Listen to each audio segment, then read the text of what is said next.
Story 1, I'm going to continue the speaking to Felicia. I know y'all seen that we are talking a lot, but she has a lot of information. She's actually a probational officer. Then I'm going to also let you hear the young man who's going to speak. So let's listen. Hey, Right. go to counseling. Well, that PO didn't call me. I'm like, it's a whole year now. Did you think to call them? What? Wait a minute. We're like, knock it off. Just knock it off. Because I had a parent get mad at me because I said, okay, Your Honor, we want to put this on a short turnaround, a short leash. We want to put this case on a short leash. We want them coming back sooner. So I get out of the courtroom. Right. And one of the attorneys comes out. You need to tell that PO not to use the term leash when referring to my client. Okay. I'm like, what you talking about? I'm the one said that. What, you can't tell the difference between me and the other black girl sitting next to you? Oh my God. I use it in terms of short-term turnaround. Right. Ain't nobody calling nobody no dog, no animal. That ain't even my mode of operation. Okay. You couldn't tell that I was talking, and I've had several conversations with you. Come on. Right, that's true. I was like, knock it off. And the parents there mad. I said, so you didn't have nobody call? They didn't call you in a year? And you didn't call them, because there's two sides to every story, right? yes. Knock it off. Just knock it off. You're right. There's two sides to every story. But I think, yes, but I was thinking that since you do have the platform there in New York, maybe you can invite a guest from the reentry program to talk about their services. Wouldn't that be a blessing? That would be a blessing. I'm going to have to give them a call. I'm going to have to look into it. That would definitely be a blessing. And I can actually give everybody what they want. So I can actually... Plug your agency. Right. Here, tell them to post these stuff. Put these things on the wall. Right, exactly. These posters. Let them know. Because before people just give up altogether and just like, why am I alive? And that's what we don't want. We don't want that. We don't want them to feel that way. We don't. But, I think one of the things that I prayed when I was 25 doing this job, and I'm 58 now, I was like, God, I'm listening to these stories and I'm doing these reports. I was like, please don't let my heart get hard. I just want to still be able to feel after this experience, doing what I got to do to make, a living. But I don't want my heart to grow hard. I want to be sensitive, but I want to be wise too. Yes. I want to watch my words. I want to watch the intensity of my words. Right. I do because I'm trying to flip those switches, man. Right. That's true. I ain't trying to do that. That's true. That could be me. That's true. That can be anybody. This is my whole... No, we never know. It can be... Nobody can never say what situation they are put in. We have to just pray that we're not put in that situation.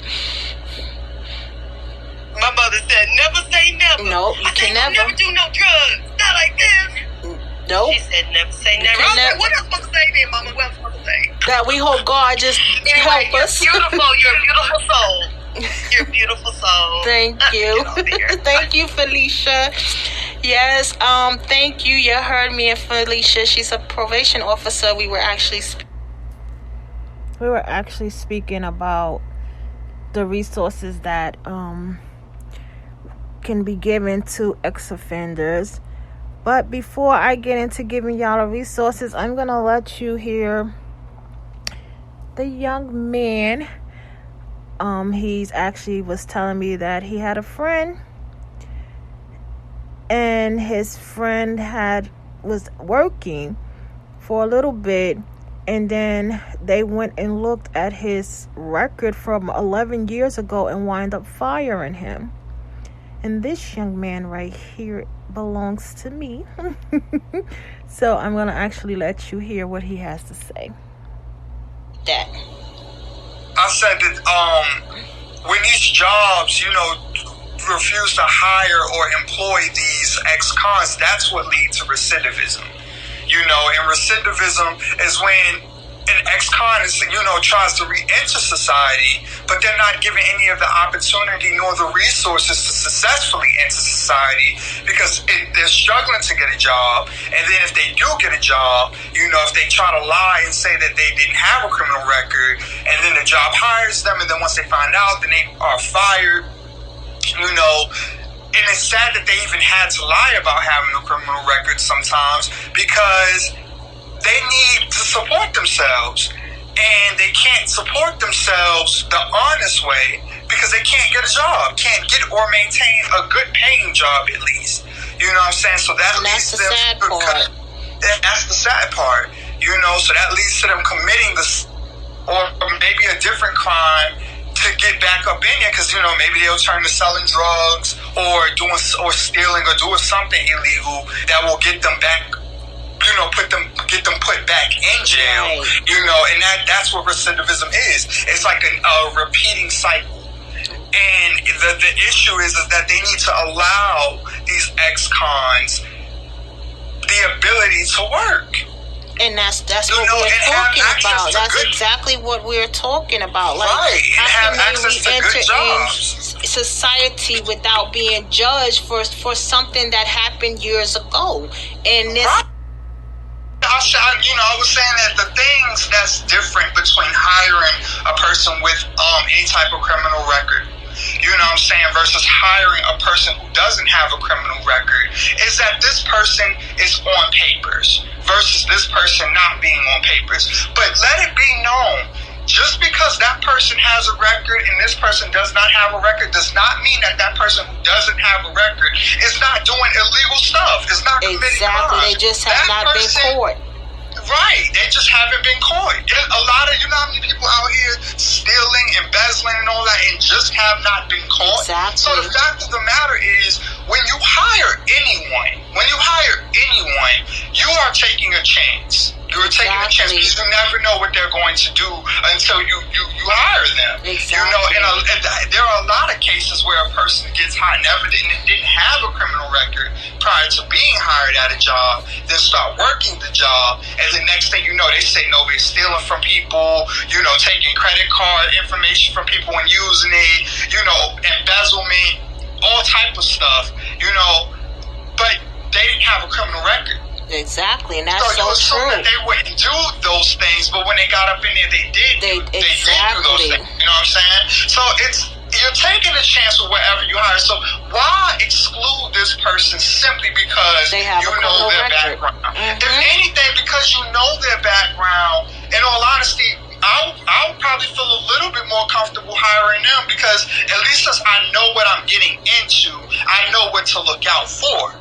Potentially. Exactly. Now of course I don't feel that you should go in there with biases. Don't go in there thinking, they're going to I'm gonna hire them, but it's only a matter of time before they steal, because then you end up trying to confirm your bias. Right, and they're being judged, and that's another question. Why is it still being judged? So never do that.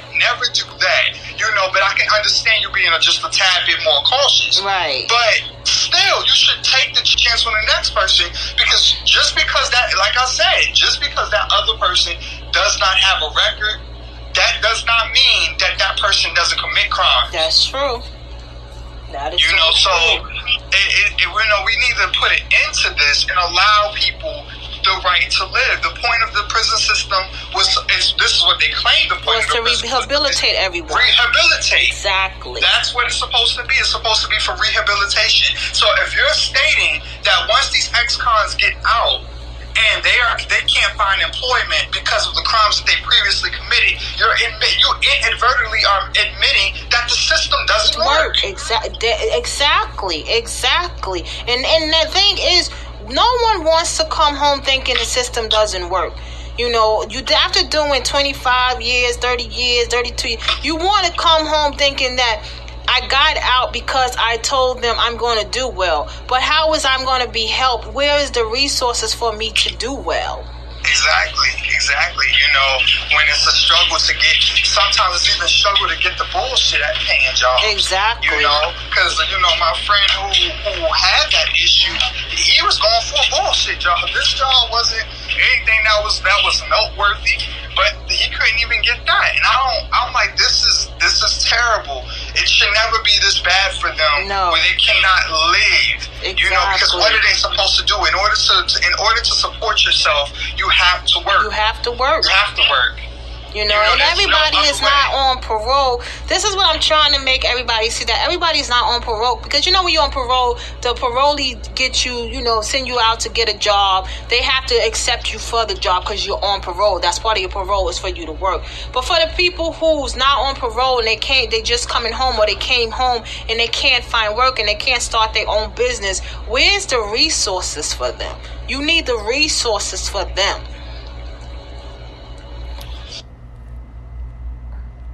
More likely, the people on parole are more likely to find work because they do have more help. Like the parole officer job is to find the resources for them to get the job. Like, they have to give them the resources to go and get the job and stuff like that.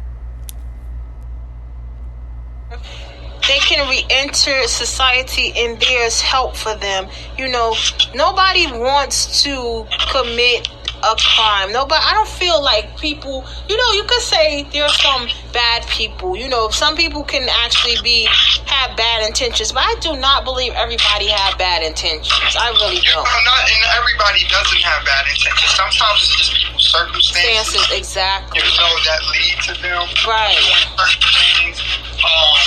You know, now you have people, and the wildest thing is that a lot of the criminals are working six-figure jobs and stuff like that, are in government and things like that. Thank you. And it hasn't been caught, not going to get caught, and just going to keep doing it. They get caught, they don't go to, they serve them, because how many, Trump has committed a few crimes. And exactly. Crimes. Admitted to not even paying taxes. Let any of us admit to not paying any taxes. We're going to jail.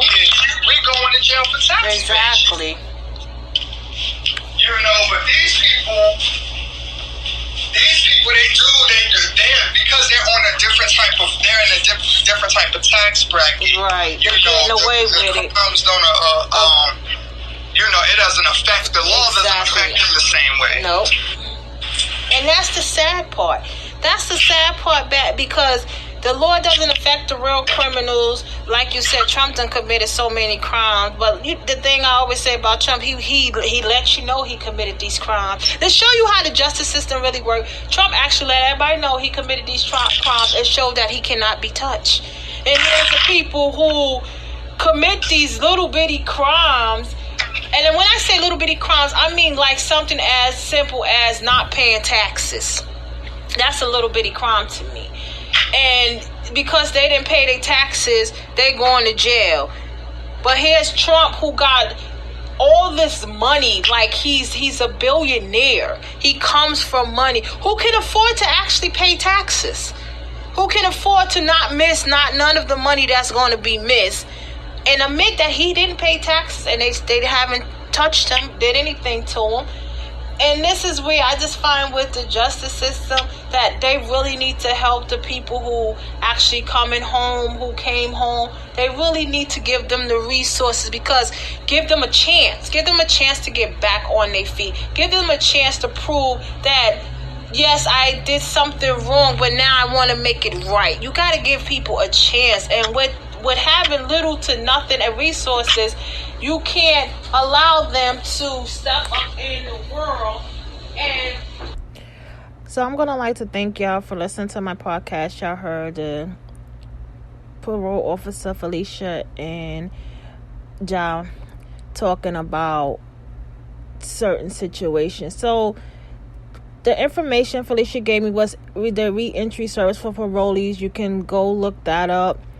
Public offenders, if you have questions about how long your felony hold and what does it hold, so you can start, get back to work.